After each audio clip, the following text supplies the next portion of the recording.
ꯃꯌꯥꯝꯕꯨ ꯑꯍꯥꯟꯕꯃꯛꯇꯗ ꯃꯈꯜ ꯃꯊꯦꯜ ꯃꯅꯤꯄꯨꯔ ꯐꯨꯜ ꯁ꯭ꯇꯣꯔꯤ ꯀꯂꯦꯛꯁꯟꯅ ꯃꯌꯥꯝꯕꯨ ꯇꯔꯥꯝꯅ ꯑꯣꯛꯆꯕꯒ ꯂꯣꯏꯅꯅ ꯏꯀꯣꯛꯅꯣꯅ ꯈꯨꯔꯨꯝꯖꯔꯤ꯫ ꯉꯁꯤꯁꯨ ꯃꯌꯥꯝꯒꯤ ꯉꯥꯏꯍꯥꯛ ꯄꯣꯊꯥꯅꯕꯒꯤꯗꯃꯛꯇ ꯃꯅꯤꯄꯨꯔꯤ ꯍꯣꯔꯔ ꯁ꯭ꯇꯣꯔꯤ ꯑꯃꯃꯨꯛ ꯄꯨꯗꯨꯅ ꯂꯥꯛꯆꯔꯤ꯫ ꯍꯣꯔꯔ ꯁ꯭ꯇꯣꯔꯤ ꯑꯁꯤꯒꯤ ꯃꯃꯤꯡꯅ ꯂꯩꯔꯛ ꯃꯆꯤꯜ꯫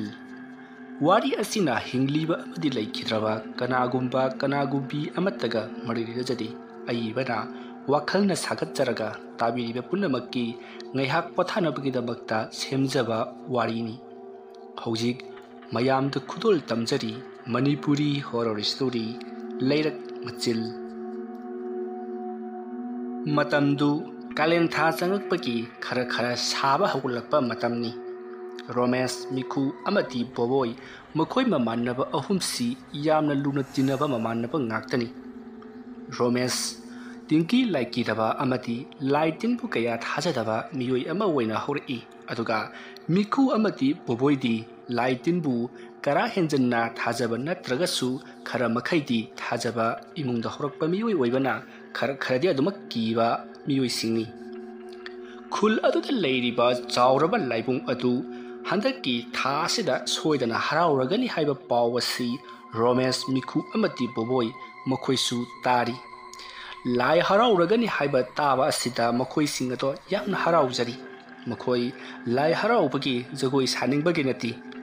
ꯂꯥꯏ ꯍꯔꯥꯎꯕ ꯃꯇꯝꯗ ꯊꯣꯛꯂꯛꯀꯗꯧꯔꯤꯕ ꯂꯩꯁꯥꯕꯤ ꯃꯆꯥꯁꯤꯡ ꯑꯃꯗꯤ ꯂꯩꯒꯗꯧꯔꯤꯕ ꯃꯤꯌꯥꯝꯁꯤꯡ ꯑꯗꯣ ꯄꯨꯟꯕ ꯑꯃꯗꯤ ꯀꯣꯏꯕ ꯂꯥꯡꯕ ꯆꯠꯄ ꯅꯨꯡꯉꯥꯏꯔꯒꯅꯤ ꯍꯥꯏꯕ ꯈꯜꯂꯨꯕꯗ ꯊꯣꯏꯗꯣꯛ ꯍꯦꯟꯗꯣꯛꯅ ꯅꯨꯡꯉꯥꯏꯕ ꯄꯣꯛꯂꯤꯕꯅꯤ꯫ ꯑꯃꯔꯣꯝꯗꯅ ꯃꯤꯈꯨ ꯑꯃꯗꯤ ꯕꯣꯕꯣꯏ ꯊꯣꯏꯗꯣꯛ ꯍꯦꯟꯗꯣꯛꯅ ꯅꯨꯡꯉꯥꯏ ꯌꯥꯏꯐꯕ ꯏꯃꯨꯡꯗ ꯍꯧꯕ ꯃꯆꯥ ꯉꯥꯛꯇꯅꯤ꯫ ꯑꯗꯨꯒ ꯃꯤꯈꯨꯗꯤ ꯃꯈꯣꯏ ꯑꯅꯤꯗꯒꯤꯗꯤ ꯈꯔ ꯇꯥꯕ ꯂꯥꯏꯔꯕ ꯏꯃꯨꯡ ꯑꯃꯗꯒꯤꯅꯤ꯫ ꯑꯃꯔꯣꯝꯗ ꯕꯣꯕꯣꯏꯗꯤ ꯃꯍꯥꯛꯀꯤ ꯃꯄꯥꯗꯣ ꯄꯨꯂꯤꯁ ꯑꯣꯏ, ꯑꯗꯨꯒ ꯃꯤꯈꯨꯒꯤꯗꯤ ꯃꯍꯥꯛꯀꯤ ꯃꯄꯥ ꯑꯗꯨꯁꯨ ꯑꯆꯧꯕ ꯁꯔꯀꯥꯔꯒꯤ ꯊꯕꯛ ꯇꯧꯕ ꯃꯔꯝꯅ ꯄꯩꯁꯥ ꯅꯨꯡꯁꯥꯒꯤꯗꯤ ꯋꯥꯠꯂꯝꯗꯦ꯫ ꯑꯗꯨꯒ ꯔꯣꯃꯦꯁꯀꯤꯗꯤ ꯄꯩꯁꯥ ꯅꯨꯡꯁꯥ ꯃꯔꯥꯡ ꯀꯥꯏꯖꯔꯝꯗꯦ꯫ ꯇꯧꯕꯇꯕꯨ ꯃꯤꯈꯨ ꯑꯃꯗꯤ ꯕꯣꯕꯣꯏꯅ ꯔꯣꯃꯦꯁꯀꯤ ꯄꯩꯁꯥ ꯄꯨꯊꯣꯛꯄ ꯄꯨꯊꯣꯛꯇꯕ ꯊꯤꯗꯅ ꯆꯥꯃꯤꯟ ꯊꯛꯃꯤꯟꯅꯕ ꯑꯗꯨꯃꯛ ꯇꯧꯗꯨꯅꯇ ꯂꯥꯛꯂꯤꯕꯅꯤ꯫ ꯔꯣꯃꯦꯁꯅꯁꯨ ꯃꯍꯥꯛꯀꯤ ꯄꯥꯡꯒꯜꯒꯤ ꯑꯣꯏꯕ ꯃꯇꯦꯡ ꯀꯌꯥ ꯑꯃ ꯃꯤꯈꯨ ꯑꯃꯗꯤ ꯕꯣꯕꯣꯏꯒꯤ ꯃꯇꯦꯡ ꯄꯥꯡꯕꯤꯔꯤꯕꯅꯤ꯫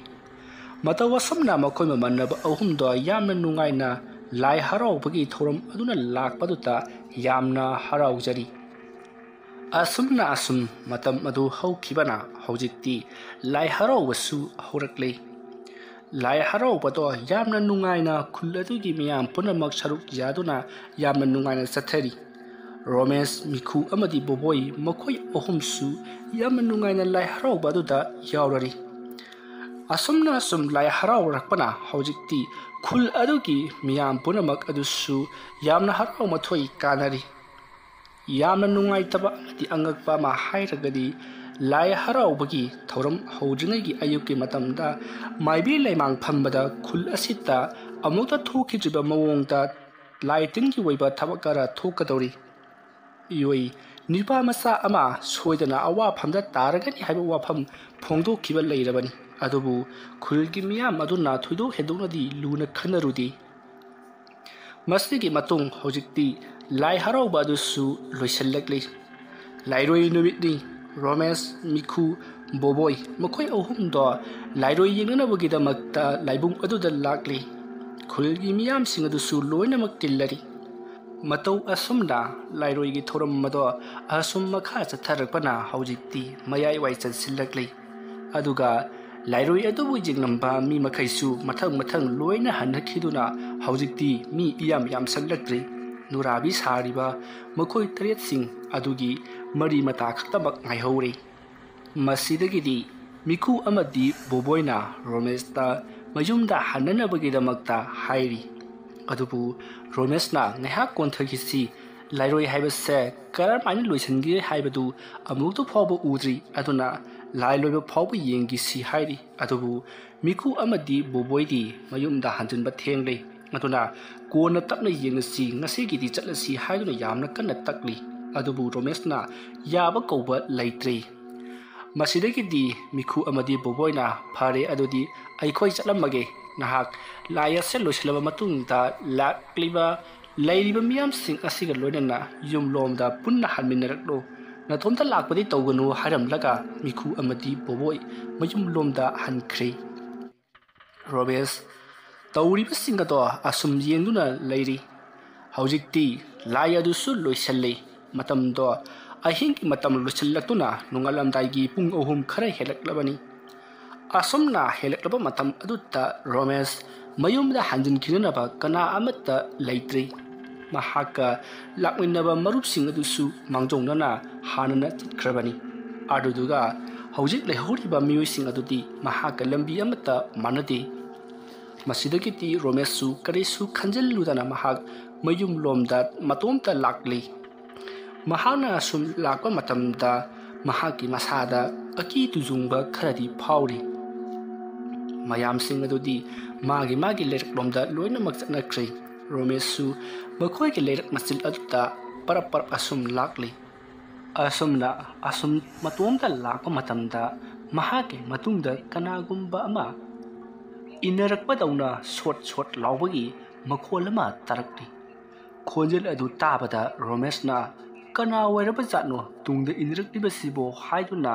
tung leithokuna jengrui adumna mahakna jengrubada mahaki matunglomda lehoriba lambi aduda kanagumba miyoi ama lambi adugi mapanda leplaga leiribado mahakna haiphetwi madu ubada Romeshna lai loibado yengluraga halakpa miyoising uira male khaladuna Romesh karsi thoina khanjaludana mahakna chatkadaba lambi ado makhatana adumak chatli adumna mahakna chatlingai matam madutta amukasu mahaki manak nakna kanagumba ama short lakpagi makholado tari Romesh ngasai mahaki matungda lehouba miyoi ado uira male khanduna thoina hena khanjaludi adubu mahakna tungda leithokna jengrubadati arapada miyoi ado leplaga leibadu ui matam aduda Romeshna karinune tariyo khonjel adudi aigi hek tung asidani aduga arapada leiramnibasina kamthuriba jano asuna ngehak wakhal khallaga Romeshna aduda leplibadubu kanano haiduna hangluri mahan adumna hangluba adutta haujik leplaga leiramba saktam mato tapna mami sami mangki adumna mami sami mangki badutta Romesh swai lauraduna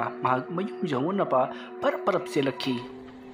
asumna Romeshna yamna dung parap selakpa adutta mahaki matungda su kanagumba ama short padrak launa sendalna laimaida phuraga chelakpagi khonjalda chelakhi adumna torokpadutta Romesh ti masado humanga napi kangkhre tu khiau sumnaduna makhonga thak nikladuna chenba ngamtapoi mahaki mayum jongunaba khudu thaduna chelakhi asumna mahana yangna cheliba makai tungdagi adusu gudung padrak asum chensilakli Romesh mahaki mayumgi konthong hek jobada mahaki makhonga do kanagumba amana pairaga yankhibagum yankhibadagi mahak uprang upsanduna yamna sathina tukhi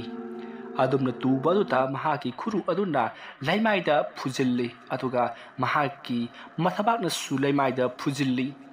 aduga mahaki makut khujeng adusu yamna safu kanna namkhibana khujeng adusu tasengna chaina phangduna nare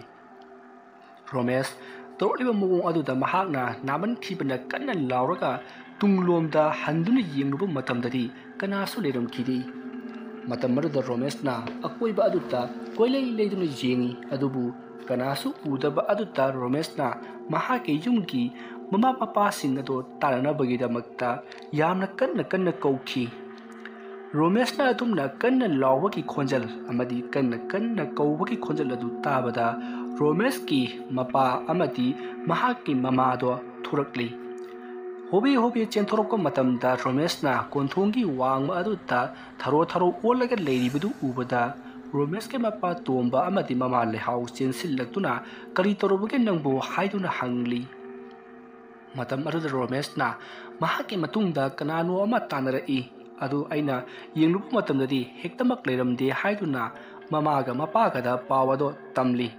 wafam madu tabada mamana kidaubuge nangdi na tomta laklibano haiduna sairi aduduga mahaki mapabung tombana imungta yamna thuna pusalasi haiduna Romesh pu pamkhatladuna imung lomda pusilakhi Imung Jawrabada Romesna Mapabung Tomba Amadi Mama Lehauta Mahana Laibungdagi Mayum Jona Lakpagi Lambita Tingna Kibasingadon Loina Wari Lidon Kangali Adom no Wari Lirak Baduta Mama Lehauna Kariginuni Ibungon Nanga Tunga Lagi Uribudubo Lairoi Numit Hibasidine Natumta Kakla Dabadi Nanki Natunda Sarway Naroi Mayama in the Kadoribani Atuga Tunda Karigumba short break Larok Lavasu Tung Hanna Yengdana Yum Yawana Paraprap Lakadabani Atugumba Nium Amata Kangana Nahana Karigida Makta Natomta Laklibano Haiduna Mama Lehauna Yamna Tina Saidi Adumna Panakana Sairabasu Haujiti Romesna Tung Hanna Yengurabanina Karigumba Karati Soidana Tolaragani Hibasi Mahaki Mapabung Tumbana Kangli Maramaduna Atuba Matamda Maiba Tanaraga Laitin ki thoram pangtho hautaba taragadi amata pokchaba masa romesa je khudung thiba taragani haiduna mathwai yamna wajaki masigi matung haujikti romesu magi phamungda tumhauri aduga mahake mapabung tomba madi mama le hausu mokhoi gi phamungda changchenduna tumkhri matam maruda tombana le hauda mahaki mata nupa romesa laitin gi oiba kariguma thabak kharadi soidana thoklaragani Mahangna Layoinum Asida Matunga Halakliba Amadi Matunda Kanagumba Mana indirectly Haribasi Saroing Aroi Singaduna Mahaki Matung the Inerakpa Sodan Oiramgani Adumna Karigumba Inerakpa Oirabadi Saroing Aroi Singizak Hakpi Deva Yararoi Asum no worries Hanaraduna Mate Mana Nito Tum Turkri Matamdo Nusunga Punga Pum Troklabani Tum Turkiba Ikui Kuidana Tomba Hogalekli Aduga Lehaudi Hana Hogatuna Leramli Masigi Matung Tomba Iruza Maitazrodona Masama Punamak Sengdokli Masaki Matung Tombana Romeski Kada Sanaka Matamadi Romesto Haujuk Power Tumba Hogat Lamdri Matamaruta Mahaki Mapabung Tombana Parpap Sanchenduna Romesta Hey Romes Hey Nangbu Hogat Roni Nangbo Ngarang dear Ha no ngan Power like we Yengurabanina Howard Padu Karedana sa ha Hokulu Asumna Romes Masa nom do Haudu Ubada Romeski Masado in Lawi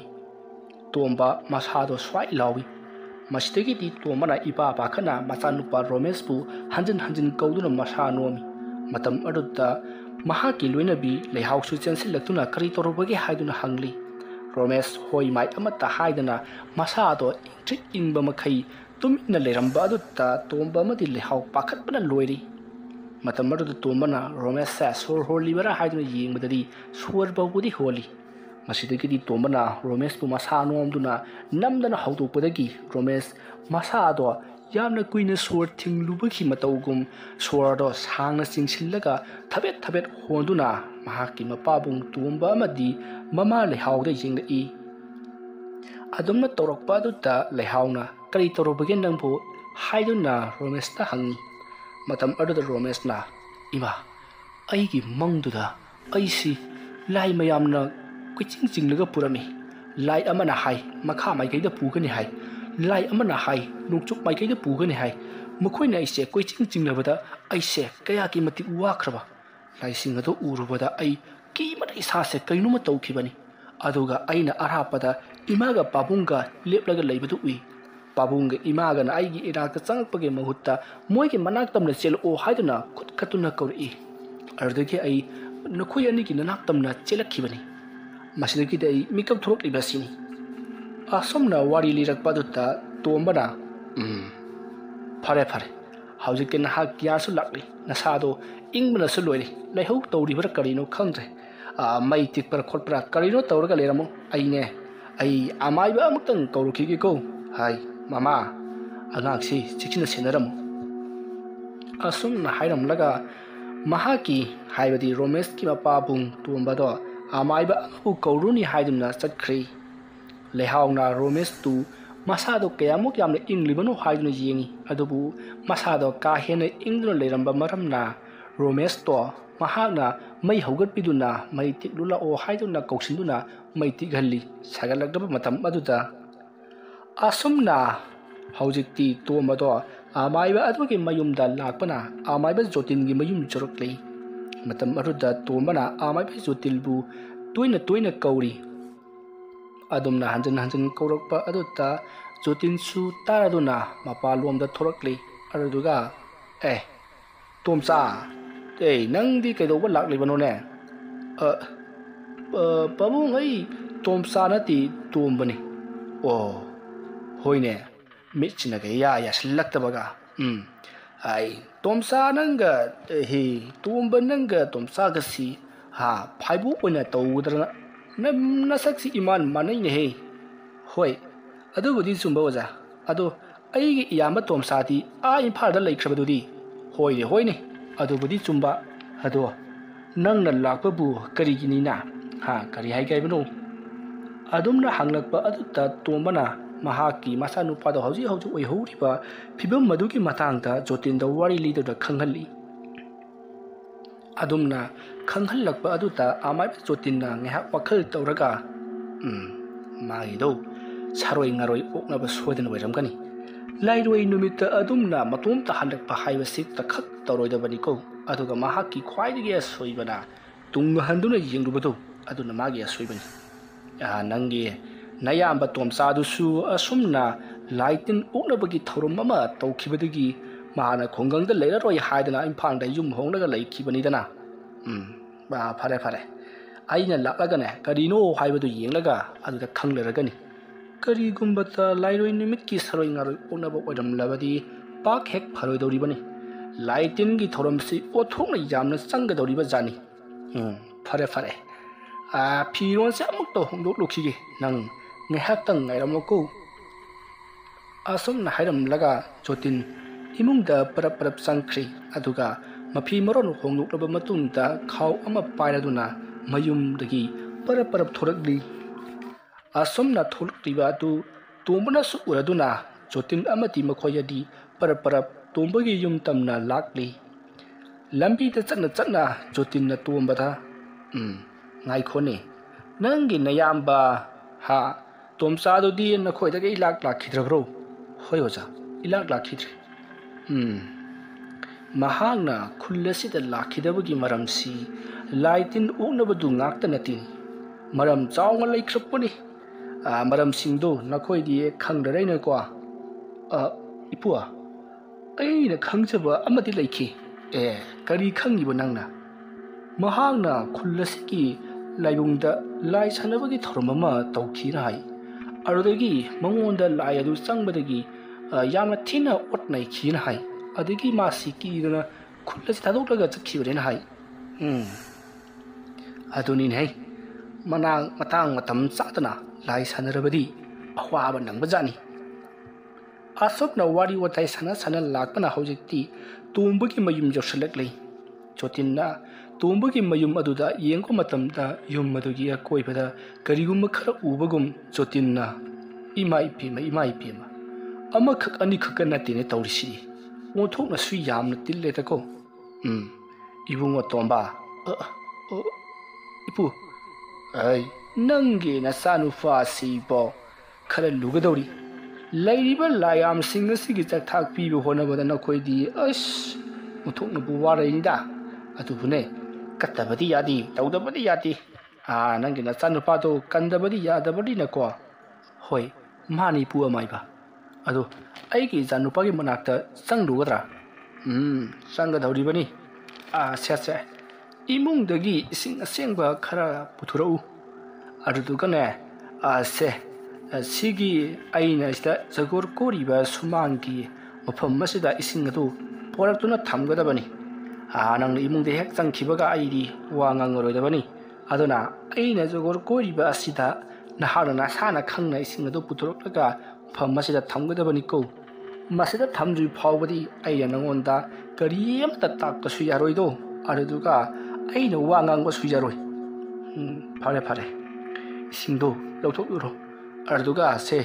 ꯑꯩꯅ ꯖꯒꯣꯔ ꯀꯣꯏꯔꯤꯕ ꯑꯁꯤꯒꯤ ꯃꯅꯨꯡꯗ ꯊꯝꯕ ꯍꯥꯏꯕꯗꯣ ꯀꯥꯎꯅꯤꯀꯣ ꯃꯗꯨ ꯀꯥꯎꯕ ꯌꯥꯗꯦ ꯍꯣꯏ ꯐꯒꯅꯤ ꯑꯣꯖꯥ ꯃꯥꯏꯕ ꯑꯩ ꯁꯣꯏꯗꯅ ꯂꯧꯊꯣꯛꯆꯔꯨꯔꯒꯦ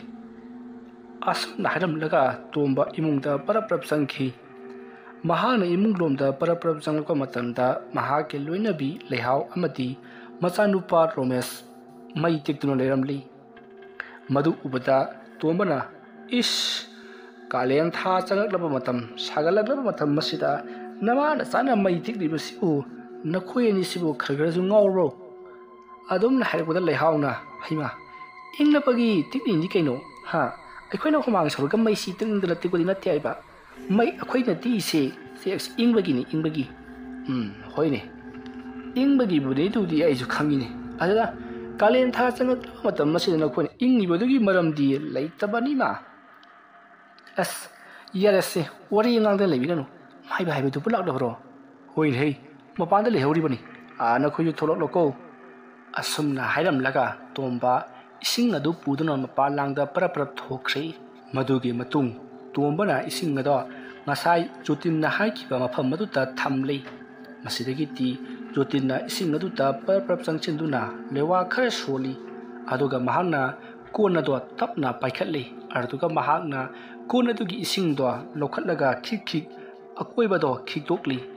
asomna yum adugi maning maya khara ising aduna khikdokaba matungda mahak imung lomda tapna changai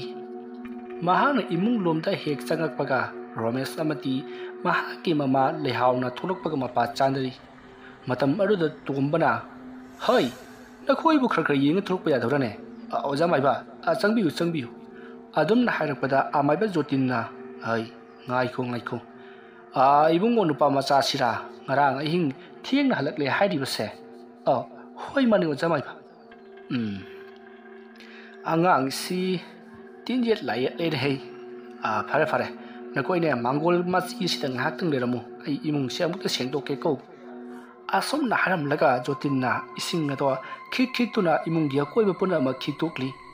mahana adum na khitoko matamda amaiba aduna his haiba ma haiphet panki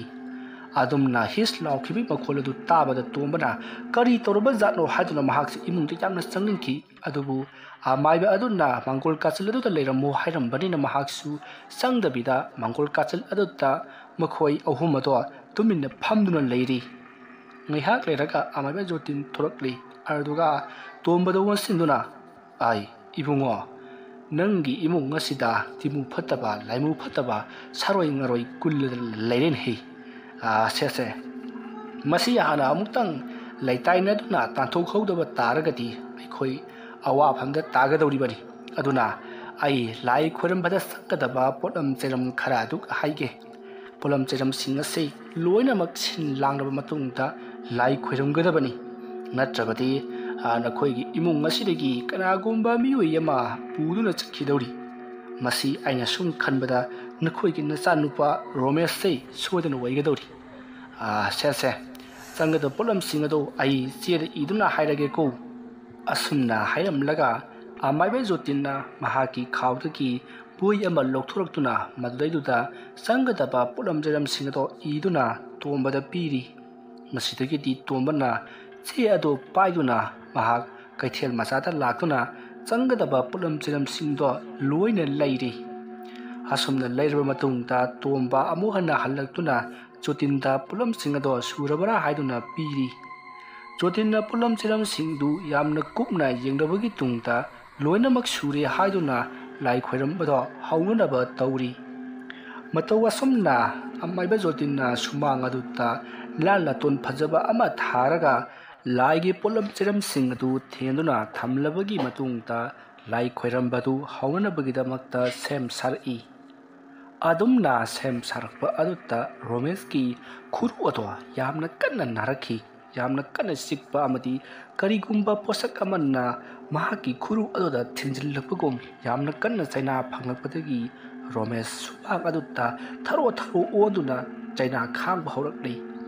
aduba torakpa adutta mahaki mapabu tomba amadi mahaki mama lehauna kari torobage nangbu haiduna sinduna yengi matam adutta jotinna hai kari torogene ibungo nangbo haiduna hangi matam aduda Romesh na mahaki khuru ado karigumba posak amana thinjillakum yamna kanna nare haiduna kaptuna lauki matam marutta amaiba jotinna kari tauraba jano haiduna makutta lewa ama sununa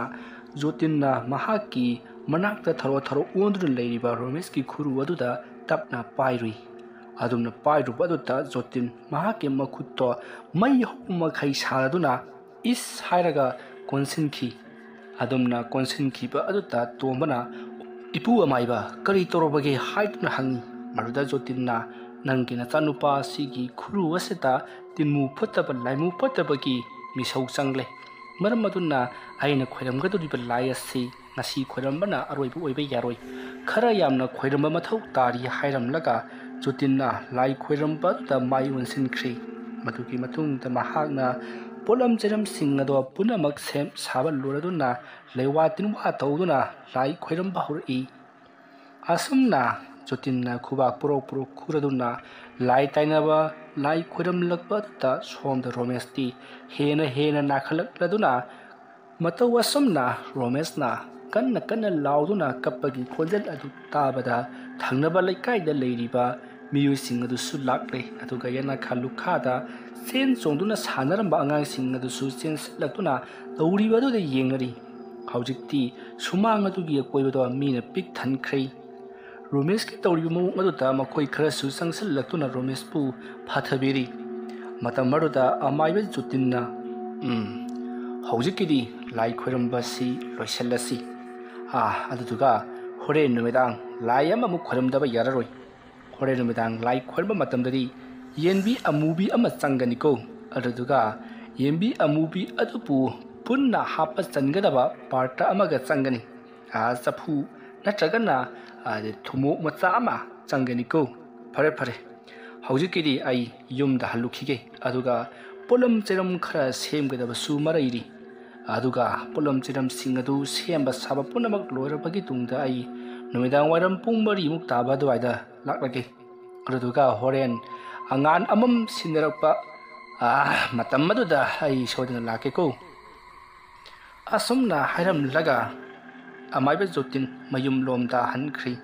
ꯃꯇꯝ ꯑꯗꯨꯗ ꯇꯣꯝꯕꯅ 7 ꯁꯦꯟꯖꯥ ꯈꯔ ꯗꯈꯤꯅꯥ ꯑꯣꯏꯅ ꯀꯠꯆꯔꯤ, ꯑꯗꯨꯕꯨ ꯑꯃꯥꯏꯕ ꯖꯣꯇꯤꯟꯅ ꯂꯧ ꯍꯥꯏꯕ ꯌꯥꯗꯅ ꯑꯗꯨꯃꯛ ꯆꯠꯈ꯭ꯔꯤ꯫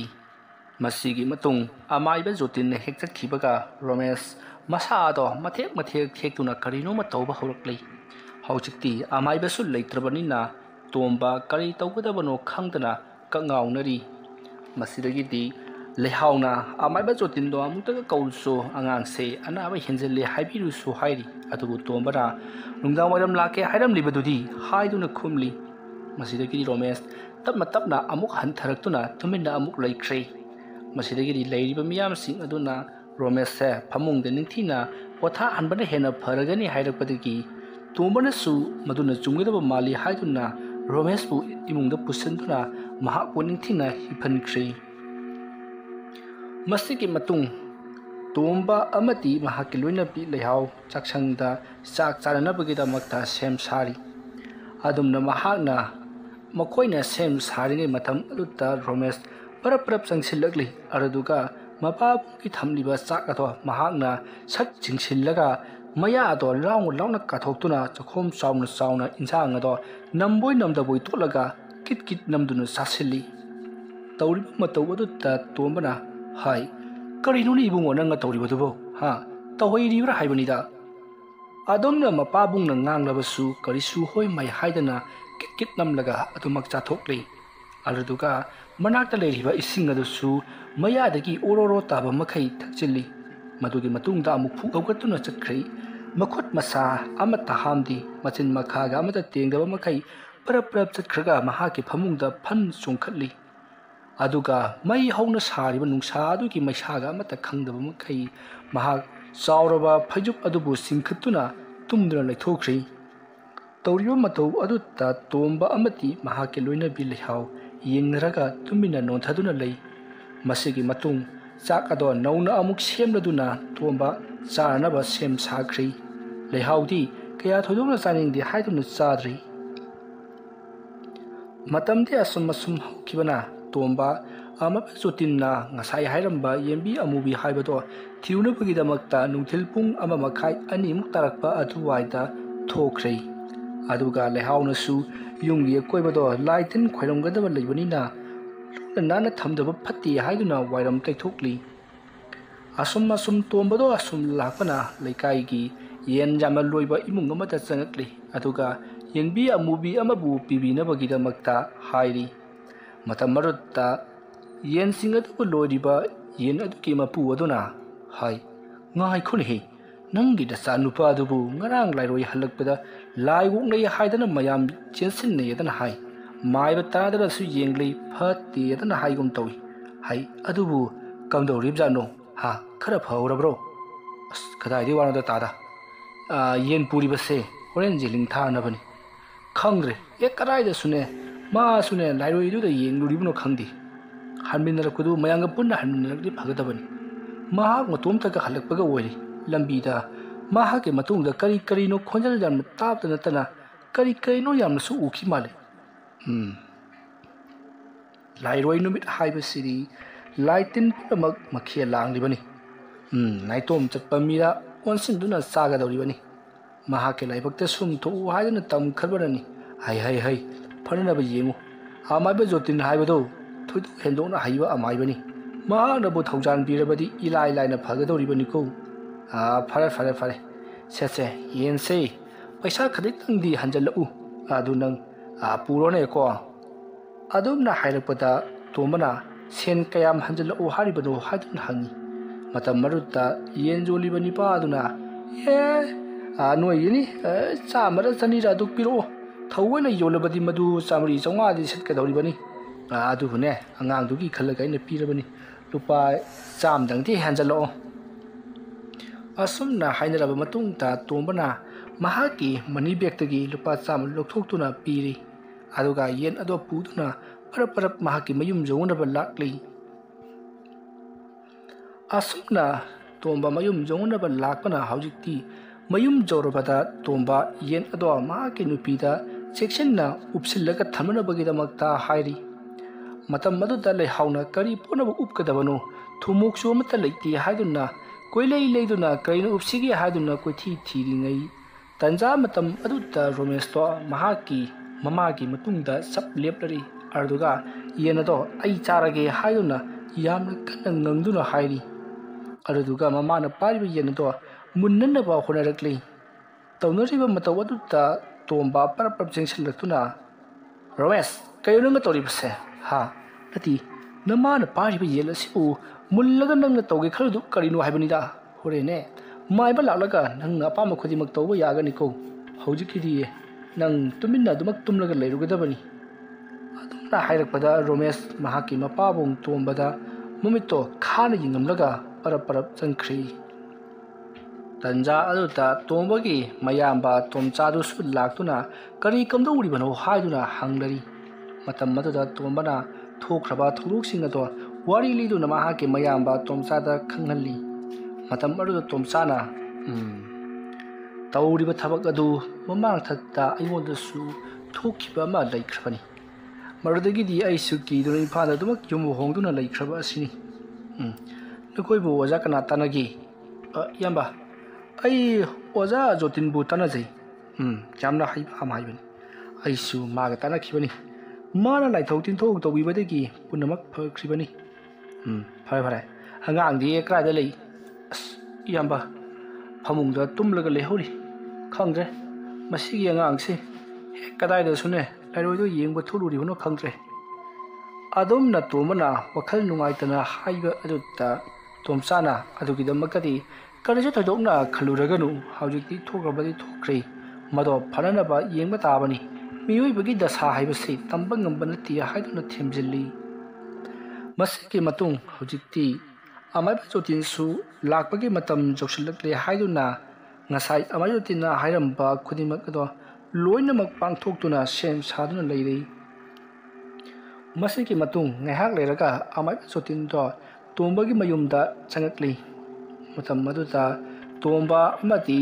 ꯇꯣꯝꯆꯥ, ꯂꯩꯍꯥꯎ ꯑꯃꯗꯤ ꯃꯈꯣꯏ ꯃꯤꯑꯣꯏ ꯀꯌꯥ ꯑꯃ ꯁꯨꯃꯥꯡ ꯑꯗꯨꯗ ꯑꯃꯗꯤ ꯃꯥꯡꯒꯣꯜ ꯑꯗꯨꯗ ꯂꯦꯞꯇꯨꯅ ꯂꯩꯅꯔꯝꯃꯤ꯫ ꯑꯃꯥꯏꯕ ꯖꯣꯇꯤꯟ ꯆꯪꯉꯛꯄ ꯎꯕꯗ ꯃꯌꯥꯝꯗꯣ ꯑꯃꯥꯏꯕ ꯖꯣꯇꯤꯟꯗ ꯂꯣꯏꯅꯃꯛ ꯌꯦꯡꯅꯔꯛꯏ꯫ ꯃꯍꯥꯛꯅ ꯀꯔꯝ ꯇꯧꯔꯒ ꯐꯍꯟꯒꯗꯧꯔꯤꯕ ꯖꯥꯠꯅꯣ ꯍꯥꯏꯗꯨꯅ ꯋꯥꯈꯜ ꯃꯑꯣꯟ ꯈꯜꯂꯤꯕꯅꯤ꯫ ꯃꯇꯝ ꯑꯗꯨꯗ ꯖꯣꯇꯤꯟꯒꯤ ꯃꯅꯥꯛꯇ ꯇꯣꯝꯕꯗꯣ ꯄꯔꯞ ꯆꯪꯁꯤꯟꯗꯨꯅ, ꯏꯄꯨ ꯑꯃꯥꯏꯕ, ꯈꯤꯇꯪ ꯊꯨꯅ ꯂꯥꯛꯄꯤꯅꯕ ꯇꯧ, ꯑꯩꯒꯤ ꯏꯆꯥꯅꯨꯄꯥꯁꯤ ꯃꯑꯣꯡ ꯑꯃ ꯇꯧꯔꯛꯂꯦ, ꯑꯃꯨꯛ ꯇꯣꯏꯕ ꯉꯁꯥꯏ ꯃꯈꯩꯒ ꯃꯥꯟꯅꯗꯕ ꯃꯑꯣꯡ ꯀꯌꯥ ꯑꯃ ꯇꯧꯕ ꯍꯧꯔꯛꯂꯦ, ꯃꯁꯤꯕꯨ ꯀꯝꯗꯧꯔꯤꯕꯖꯥꯠꯅꯣ ꯏꯕꯨꯡꯉꯣ ꯑꯩꯁꯨ ꯄꯨꯝꯅꯃꯛ ꯈꯪꯉꯤ ꯃꯗꯣ ꯂꯩ ꯇꯥꯏꯅꯅꯕꯒꯤꯗꯃꯛꯇꯅꯤ ꯑꯩꯅ ꯂꯥꯛꯂꯤꯕꯁꯤ ꯀꯗꯥꯏ ꯑꯩꯅ ꯍꯥꯏꯈꯤꯕ ꯄꯣꯠꯂꯝ ꯆꯩꯂꯝꯁꯤꯡ ꯑꯗꯨꯗꯤ ꯂꯣꯏꯅꯃꯛ ꯁꯤꯟ ꯂꯥꯡꯂꯕꯔꯣ ꯍꯣꯏ ꯑꯣꯖꯥ ꯃꯥꯏꯕ ꯄꯨꯝꯅꯃꯛ ꯁꯤꯟ ꯂꯥꯡꯗꯨꯅ ꯊꯝꯖꯔꯕꯅꯤ ꯁꯣꯝ ꯅꯥꯀꯟꯗ ꯂꯣꯏꯅꯃꯛ ꯂꯩꯔꯕꯅꯤ ꯑꯁꯨꯝꯅ ꯍꯥꯏꯗꯨꯅ ꯇꯣꯝꯕꯅ ꯁꯦꯝ ꯁꯥꯗꯨꯅ ꯊꯝꯂꯤꯕ ꯌꯦꯟꯕꯤ ꯑꯃꯨꯕꯤ ꯑꯃꯗꯤ ꯑꯇꯩ ꯄꯣꯠꯂꯝꯁꯤꯡ ꯑꯗꯣ ꯑꯃꯥꯏꯕ ꯖꯣꯇꯤꯟꯗ ꯌꯦꯡꯍꯜꯂꯤ ꯃꯗꯨ ꯄꯨꯝꯅꯃꯛ ꯎꯔꯕꯗ ꯑꯃꯥꯏꯕ ꯖꯣꯇꯤꯟꯅ ꯁꯤ ꯑꯣꯏꯔꯒꯗꯤ ꯂꯣꯏꯅꯃꯛ ꯁꯨꯔꯦ ꯑꯗꯨꯗꯤ ꯂꯥꯏ ꯈꯣꯏꯔꯝꯕꯁꯤ ꯍꯧꯅꯅꯕꯒꯤꯗꯃꯛ ꯁꯦꯝ ꯁꯥꯔꯁꯤ ꯑꯗꯨꯒ ꯃꯐꯝ ꯁ꯭ꯋꯥꯏꯗ ꯂꯩꯔꯤꯕ ꯃꯤꯌꯥꯝꯁꯤꯡ ꯑꯁꯤ ꯈꯔ ꯍꯟꯇꯣꯛꯍꯜꯂꯨ ꯑꯗꯨꯝꯅ ꯍꯥꯏꯔꯛꯄꯗꯒꯤꯗꯤ ꯂꯩꯔꯤꯕ ꯃꯤꯌꯥꯝꯁꯤꯡ ꯑꯗꯨꯁꯨ ꯃꯁꯥ ꯂꯣꯏꯅꯃꯛ ꯈꯔ ꯍꯟꯗꯣꯛꯅꯈ꯭ꯔꯦ ꯁꯨꯃꯥꯡ ꯑꯗꯨꯒꯤ ꯑꯀꯣꯏꯕꯗ ꯂꯩꯔꯤꯕ ꯃꯤꯌꯥꯝꯁꯤꯡ ꯑꯗꯨꯗ ꯖꯣꯇꯤꯟꯅ ꯅꯣꯡꯄꯣꯛ ꯆꯤꯡꯈꯩ ꯁꯣꯝꯗ ꯂꯩꯔꯤꯕ ꯃꯤꯌꯥꯝꯁꯤꯡ ꯑꯗꯨꯒ ꯃꯈꯥꯒ ꯅꯣꯡꯆꯨꯞꯀꯗ ꯂꯩꯔꯤꯕꯁꯤꯡ ꯑꯁꯤ ꯂꯩꯔꯒꯅꯨ ꯁꯣꯝꯗꯅ ꯂꯥꯏ ꯇꯥꯜꯂꯛꯀꯗꯣꯏꯁꯤ ꯑꯗꯨꯝꯅ ꯍꯥꯏꯔꯛꯄꯗ ꯃꯌꯥꯝꯁꯤꯡ ꯑꯗꯣ ꯈꯔ ꯂꯣꯏꯅꯃꯛ ꯍꯟꯗꯣꯛꯅꯔꯤ ꯃꯇꯝ ꯑꯗꯨꯗ ꯇꯣꯝꯕꯅ ꯑꯃꯥꯏꯕ ꯖꯣꯇꯤꯟꯗ ꯑꯣꯟꯁꯤꯟꯗꯨꯅ ꯅꯣꯡꯄꯣꯛꯇꯗꯤ ꯀꯔꯤꯒꯤꯅꯣ ꯑꯣꯖꯥ ꯑꯁꯨꯝꯅ ꯍꯪꯂꯨꯕꯗ ꯑꯃꯥꯏꯕ ꯖꯣꯇꯤꯟꯅ ꯅꯣꯡꯄꯣꯛꯂꯣꯝ ꯊꯪꯕ ꯃꯥꯏꯀꯩꯔꯣꯝꯗ ꯅꯈꯣꯏꯒꯤ ꯂꯥꯏꯕꯨꯡ ꯂꯩꯕꯅꯤ나 ꯂꯥꯏꯕꯨꯡꯂꯣꯝꯗꯒꯤ ꯂꯥꯏ ꯑꯁꯤ ꯀꯧꯔꯛꯂꯒ ꯃꯈꯥ ꯃꯥꯏꯀꯩ ꯑꯃꯗꯤ ꯅꯣꯡꯆꯨꯞꯂꯣꯝꯗ ꯊꯣꯏꯊꯈꯤꯗꯣꯔꯤꯕꯅꯤ ꯐꯔꯦ ꯑꯗꯨꯗꯤ ꯂꯥꯏ ꯑꯁꯤ ꯇꯥꯌꯟꯅꯕ ꯑꯩ ꯁꯦꯝ ꯁꯥꯕ ꯍꯧꯒꯦ ꯗꯨꯛ ꯀꯦꯟꯗꯜ ꯆꯨꯈꯠꯅꯕ ꯇꯧꯔꯁꯤ ꯑꯁꯨꯝꯅ ꯍꯥꯏꯗꯨꯅ ꯖꯣꯇꯤꯟꯅ ꯗꯨꯛ ꯀꯦꯟꯗꯜꯁꯤꯡ ꯑꯗꯣ ꯆꯨꯈꯠꯄ ꯍꯧꯔꯛꯂꯦ ꯑꯁꯨꯝꯅ ꯆꯨꯈꯠꯂꯕꯒꯤ ꯇꯨꯡꯗ ꯍꯧꯖꯤꯛꯇꯤ ꯂꯥꯏ ꯈꯣꯏꯔꯝꯕꯗꯨꯁꯨ ꯍꯧꯔꯛꯂꯦ ꯑꯗꯨꯝꯅ ꯂꯥꯏ ꯈꯣꯏꯔꯝꯕꯗꯣ ꯍꯦꯛ ꯍꯧꯔꯛꯄꯒ ꯏꯊꯥ ꯊꯥꯖꯗꯅ ꯃꯐꯝ ꯑꯗꯨꯋꯥꯏꯗ ꯑꯀꯟꯕ ꯅꯨꯡꯁꯤꯠ ꯁꯤꯠꯄ ꯍꯧꯔꯛꯂꯦ ꯑꯗꯨꯒ ꯑꯇꯤꯌꯥꯗꯨꯁꯨ ꯄꯨꯝꯃꯝ ꯃꯝꯁꯤꯜꯂꯛꯂꯦ ꯇꯧꯔꯛꯂꯤꯕ ꯃꯑꯣꯡ ꯑꯁꯤꯗ ꯃꯌꯥꯝꯗꯣ ꯈꯔꯗꯤ ꯀꯤꯅꯕ ꯐꯥꯎꯔꯕꯅꯤ ꯃꯔꯝꯗꯤ ꯅꯍꯥꯟ ꯃꯈꯩ ꯀꯩꯁꯨ ꯊꯣꯏꯗꯣꯛꯄ ꯇꯧꯗꯅ ꯂꯩꯔꯝꯕ ꯇꯔꯨꯕ ꯑꯇꯤꯌꯥ ꯑꯣꯏꯅ ꯂꯩꯔꯝꯕ ꯑꯗꯣ ꯉꯥꯏꯍꯥꯛꯇꯪ ꯑꯁꯤꯗ ꯅꯣꯡ ꯃꯪꯁꯤꯜꯂꯛꯄ ꯑꯃꯗꯤ ꯑꯀꯟꯕ ꯅꯨꯡꯁꯤꯠ ꯁꯤꯠꯂꯛꯄ ꯑꯁꯤꯗ ꯃꯌꯥꯝꯗꯣ ꯃꯤꯄꯥꯏꯅꯔꯕꯅꯤ ꯀꯔꯤꯕꯨ ꯊꯣꯛꯂꯔꯒꯗꯧꯔꯤꯕꯅꯣ ꯈꯜꯂꯨꯕꯗ ꯑꯗꯨꯒ ꯑꯃꯔꯣꯝꯗ ꯃꯥꯏꯕꯅ ꯂꯥꯏ ꯈꯣꯏꯔꯝꯕ ꯍꯥꯏꯕꯁꯤꯃꯛꯇꯕꯨ ꯂꯥꯏ ꯇꯤꯟ ꯈꯔ ꯈꯣꯏꯔꯝꯂꯒ ꯂꯣꯏꯅꯃꯛ ꯆꯠꯅꯈꯤꯕ ꯉꯥꯛꯇꯅꯤ ꯑꯗꯨꯕꯨ ꯉꯁꯤꯒꯤ ꯂꯥꯏ ꯈꯨꯈꯣꯏꯔꯝ ꯑꯁꯤꯗꯤ ꯌꯥꯝꯅ ꯁꯥꯊꯤꯒꯗꯧꯔꯤ ꯍꯥꯏꯕꯁꯦ ꯃꯌꯥꯝꯅꯁꯨ ꯈꯪꯅꯔꯤ ꯑꯗꯨꯝꯅ ꯃꯨꯔꯨꯝ ꯁꯣꯟꯗꯨꯅ ꯂꯥꯏ ꯇꯩꯅꯔꯛꯄ ꯃꯇꯝ ꯑꯗꯨꯗ इखं खंगौदुना रोमेशतो महाकी कादगी लाउ खोंदुना चेंथोरक्ले अरदुगा आमाइबा जोतिनगी मनंगंदा महाना यामना कन्ना काउखी आदुमा तौरपदुता जोतिन उपसंदुना तुगे हाइदुना तौई मसिदगिदी जोतिन फट लैखलकलगा तोंबदवन सिंदुना नचानुपासे यामाथुना फाजल्लु मयाम नमसिल्लगा थम्मु करिगुमा महाना मफम मसि थदोक्तुना चेनखिबा थोक्लबदी अमुक हन्ना थीबा फंगलोय महाना सिरबा मतम खदा थीबा फंगनी हाइदुना आमाइबा जोतिन कन्ना लौरखी अदोमना लौरपदुता तोंबा अमदी महागी मयामबा तोमचा अमदी अतै लेरिबा मियाम सिंग अदुना रोमेशपु नपसिंदुना फाख्रे मदुगी मतुंग अमाइबा जोतिनना येंबी अमुबी अदुता ओनसिल्लक्तुना येंबी अदुता मुरुम लेवा खरा सोलगा येंबी अदो मखुत अनिना फाजल्लगा यामना कन्ना लैरोन खरा सोली अदुमना तौरपदुता येंबी अदो मंगक्तो हुट लेदुना ममित अदो ngangchillatuna karino ama tawrukli adumna tawrukpaduta jotinna sida paladana se asumna haraga mahaki manakta leiba thang ado lokhalakli araduga yenbi adugi mangak ado thabat launa kakhi yenbi adugi mangak ado kaklabada yenbi ado laimaida ikheng hathaduna makoka masaga tungan tatuna leidi aduga maiba jotinna nahake jakthak pirabani saroi ngaroi punamak aina piribi jenna si charaga nakhoisu hankhro haiduna murum lewa kaya sonuna lai tainari adumna lai tainarabagi tungtha haujiti akanba nungsit sitlamba amadi nomanglamba do tapna farakli arduga ikhang khangaudana karino khangdaba mami shami una tawba timu laimu sing ado mathang makha maikai amati nukchuk lomda chanakhibado leiba miyam singaduna mami sami loina unari madu ubada mayam singado kinaraduna mayum da hanakhibasu yauri aduga makoina tuminna tasallaga akibado khangrabasu yauri ꯑꯗꯨꯝꯅ ꯇꯧꯅꯔꯛꯄ ꯑꯗꯨꯇ ꯁꯣꯝꯗ ꯔꯣꯃꯦꯁꯇꯤ ꯃꯁꯥ ꯑꯊꯣ ꯀꯔꯤꯒꯨꯝꯕ ꯑꯃꯅ ꯄꯥꯏꯗꯨꯅ ꯆꯤꯡꯕꯒꯨꯝ ꯃꯁꯥ ꯂꯥꯛꯇꯨꯅ ꯁꯣꯔ ꯂꯥꯛꯇꯨꯅ ꯆꯤꯡꯕꯒꯤ ꯃꯑꯣꯡꯗ ꯈꯪꯆꯠ ꯆꯠꯂꯤ꯫ ꯃꯇꯝ ꯑꯗꯨꯗ ꯇꯣꯝꯕꯅ ꯃꯍꯥꯛꯀꯤ ꯃꯆꯥꯅꯨꯄꯥ ꯔꯣꯃꯦꯁꯄꯨ ꯀꯟꯅ ꯌꯥꯟꯗꯨꯅ ꯐꯥꯔꯤ꯫ ꯑꯗꯨꯝꯅ ꯇꯧꯔꯤꯉꯩ ꯃꯇꯝ ꯑꯗꯨꯗ ꯖꯣꯇꯤꯟꯅ ꯄꯔꯞ ꯆꯪꯁꯤꯜꯂꯛꯇꯨꯅ ꯃꯍꯥꯛꯅ ꯏꯁꯤꯡ ꯈꯨꯖꯥꯏ ꯑꯃꯗ ꯌꯦꯟ ꯑꯗꯨ ꯃꯉꯛ ꯀꯛꯈꯤꯕꯒꯤ ꯏ ꯇꯩꯔꯕ ꯊꯥꯡ ꯑꯗꯣ ꯈꯨꯖꯥꯏ ꯑꯗꯨꯗ ꯆꯥꯝꯁꯤꯜꯂꯤ꯫ ꯑꯗꯨꯒ ꯈꯨꯖꯥꯏ ꯑꯗꯨꯒꯤ ꯏꯁꯤꯡ ꯑꯗꯣ ꯄꯣꯔꯛꯇꯨꯅ ꯔꯣꯃꯦꯁꯀꯤ ꯃꯁꯥꯗ ꯖꯣꯔꯣ ꯍꯩꯊꯈꯤ꯫ ꯑꯗꯨꯝꯅ ꯇꯧꯔꯨꯕ ꯑꯗꯨꯗ ꯔꯣꯃꯦꯁꯇꯣ ꯃꯩꯅ ꯆꯥꯛꯊꯦꯛꯂꯛꯄꯒꯨꯝ ꯃꯁꯥ ꯑꯗꯣ ꯊꯔꯣ ꯑꯣꯟꯗꯨꯅ ꯈꯥꯡꯂꯤ꯫ ꯑꯗꯨꯒ ꯔꯣꯃꯦꯁꯇꯣ ꯌꯥꯝꯅ ꯀꯟꯅ ꯂꯥꯎꯔꯝꯂꯒ ꯃꯍꯥꯛ ꯇꯨꯃꯤꯟꯅ ꯂꯩꯈ꯭ꯔꯦ꯫ ꯑꯃꯥꯏꯕ ꯖꯣꯇꯤꯟꯅ ꯁꯤꯗꯒꯤꯗꯤ ꯀꯔꯤ ꯑꯃꯠꯇ ꯇꯧꯔꯛꯂꯔꯣꯏ, ꯍꯧꯖꯤꯛꯇꯤ ꯄꯨꯝꯅꯃꯛ ꯁꯥꯐꯔꯒꯅꯤ ꯍꯥꯏꯗꯨꯅ ꯂꯥꯏ ꯈꯣꯏꯔꯝꯕꯗꯣ ꯂꯣꯏꯁꯤꯟꯈ꯭ꯔꯦ꯫ ꯃꯇꯝꯗꯨ ꯅꯨꯃꯤꯗꯥꯡꯒꯤ ꯄꯨꯡ 6 ꯈꯔ ꯍꯦꯜꯂꯛꯂꯕꯅꯤ꯫ ꯃꯁꯤꯗꯒꯤꯗꯤ ꯑꯃꯥꯏꯕ ꯖꯣꯇꯤꯟꯅ ꯔꯣꯃꯦꯁꯇꯣ ꯇꯞꯅ ꯐꯛ ꯑꯃꯗ ꯍꯤꯞꯍꯟꯅꯕꯒꯤꯗꯃꯛꯇ ꯍꯥꯏꯔꯤ꯫ ꯔꯣꯃꯦꯁꯇꯣ ꯃꯌꯥꯝꯅ ꯊꯥꯡꯒꯠꯇꯨꯅ ꯐꯛ ꯑꯃꯗ ꯅꯤꯡꯊꯤꯅ ꯍꯤꯞꯍꯜꯂꯤ꯫ ꯐꯛ ꯑꯗꯨꯗ ꯍꯦꯛ ꯍꯤꯞꯍꯟꯕꯒ ꯔꯣꯃꯦꯁ ꯃꯤꯠ ꯇꯞꯅ ꯄꯥꯡꯊꯣꯔꯛꯏ꯫ ꯑꯗꯨꯒ ꯂꯩꯔꯤꯕꯁꯤꯡ ꯑꯗꯨꯗ ꯑꯩꯕꯨ ꯃꯇꯧ ꯀꯔꯝꯅ ꯐꯛ ꯑꯁꯤꯗ ꯍꯤꯞꯄꯝꯂꯤꯕꯅꯣ ꯍꯥꯏꯗꯨꯅ ꯍꯪꯉꯤ꯫ ꯃꯇꯝ ꯑꯗꯨꯗ ꯑꯃꯥꯏꯕ ꯖꯣꯇꯤꯟꯅ ꯆꯪꯁꯤꯜꯂꯛꯂꯒ ꯅꯪꯕꯨ ꯋꯥꯈꯜ ꯇꯥꯔꯕꯔꯣ? ꯁꯦ ꯏꯁꯤꯡꯁꯦ ꯈꯔ ꯊꯛꯎ ꯍꯥꯏꯗꯨꯅ ꯉꯁꯥꯏ ꯃꯍꯥꯛꯅ ꯈꯨꯖꯥꯏ ꯑꯗꯨꯗ ꯊꯥꯡ ꯆꯥꯝꯁꯤꯟꯈꯤꯕ ꯏꯁꯤꯡ ꯑꯗꯣ ꯈꯔ ꯄꯤꯊꯛꯂꯤ꯫ ꯑꯗꯨꯝꯅ ꯇꯧꯕ ꯑꯗꯨꯗ ꯔꯣꯃꯦꯁꯅ ꯏꯍꯤꯡ ꯃꯅꯝ ꯅꯝꯃꯤ ꯍꯥꯏꯗꯨꯅ ꯃꯍꯥꯛ ꯊꯛꯎ ꯍꯥꯏꯕ ꯌꯥꯗꯦ꯫ ꯑꯗꯨꯕꯨ ꯑꯃꯥꯏꯕ ꯑꯗꯨꯅ ꯈꯖꯤꯛꯇꯪ ꯑꯣꯏꯔꯕꯁꯨ ꯊꯛꯇꯕꯗꯤ ꯌꯥꯔꯔꯣꯏ ꯍꯥꯏꯗꯨꯅ ꯄꯤꯊꯛꯂꯤ꯫ ꯃꯁꯤꯒꯤ ꯃꯇꯨꯡꯗꯒꯤꯗꯤ ꯔꯣꯃꯦꯁ ꯃꯁꯥꯗꯣ ꯀꯩꯁꯨ ꯊꯣꯏꯗꯣꯛꯄ ꯇꯧꯈꯤꯗ꯭ꯔꯦ꯫ ꯑꯗꯨꯕꯨ ꯃꯍꯥꯛꯀꯤ ꯈꯨꯔꯨ ꯑꯃꯗꯤ ꯊꯕꯥꯛꯇꯣ ꯅꯥꯏ ꯍꯥꯏꯗꯨꯅ ꯃꯄꯥꯕꯨꯡꯗ ꯍꯥꯏꯔꯤ꯫ ꯃꯇꯝ ꯑꯗꯨꯗ ꯖꯣꯇꯤꯟꯅ ꯅꯍꯥꯛꯅ ꯇꯨꯁꯤꯜꯂꯨꯕꯒ ꯂꯩꯕ꯭ꯔꯣ ꯍꯥꯏꯗꯨꯅ ꯍꯪꯉꯤ꯫ ꯃꯗꯨꯗꯩꯗꯨꯗ ꯔꯣꯃꯦꯁꯅ ꯍꯣꯏ, ꯉꯔꯥꯡ ꯑꯩꯁꯦ ꯇꯨꯁꯟꯈꯤ, ꯃꯇꯝ ꯑꯗꯨꯗ ꯈꯨꯔꯨꯒ ꯊꯕꯥꯛꯀꯗ ꯆꯩꯁꯟꯈꯤ ꯍꯥꯏꯗꯨꯅ ꯃꯍꯥꯛꯅ ꯄꯥꯎ ꯄꯨꯝꯅꯃꯛ ꯊꯣꯛꯈ꯭ꯔꯕ ꯋꯥꯔꯤ ꯄꯨꯝꯅꯃꯛ ꯂꯤꯔꯤ꯫ ꯃꯁꯤꯗꯒꯤꯗꯤ ꯖꯣꯇꯤꯟꯅ ꯐꯔꯦ ꯑꯗꯨ ꯑꯣꯏꯔꯕꯗꯤ ꯈꯔꯗꯤ ꯀꯨꯏꯅ ꯂꯥꯏꯖꯧꯔꯒꯅꯤ, ꯑꯗꯨꯕꯨ ꯐꯗꯤ ꯁꯣꯏꯗꯅ ꯐꯔꯛꯀꯅꯤ, ꯑꯩ ꯍꯤꯗꯥꯛ ꯇꯧꯕꯤꯒꯦ ꯍꯥꯏꯔꯝꯂꯒ ꯑꯃꯥꯏꯕ ꯖꯣꯇꯤꯟꯅ ꯂꯩꯋꯥ ꯁꯣꯟꯗꯨꯅ ꯏꯁꯤꯡ ꯑꯁꯦꯡꯕ ꯈꯔꯗ ꯃꯍꯥꯛꯅ ꯂꯩꯋꯥ ꯁꯣꯟꯗꯨꯅ ꯄꯤꯕꯤꯔꯝꯃꯤ꯫ ꯑꯗꯨꯒ ꯍꯌꯦꯡ ꯅꯣꯡꯉꯥꯜꯂꯛꯄꯗ ꯍꯤꯗꯥꯛꯁꯨ ꯄꯨꯕꯤꯔꯛꯀꯦ ꯍꯥꯏꯔꯝꯂꯒ ꯑꯃꯥꯏꯕ ꯖꯣꯇꯤꯟ ꯃꯌꯨꯝꯂꯣꯝꯗ ꯍꯟꯈ꯭ꯔꯦ꯫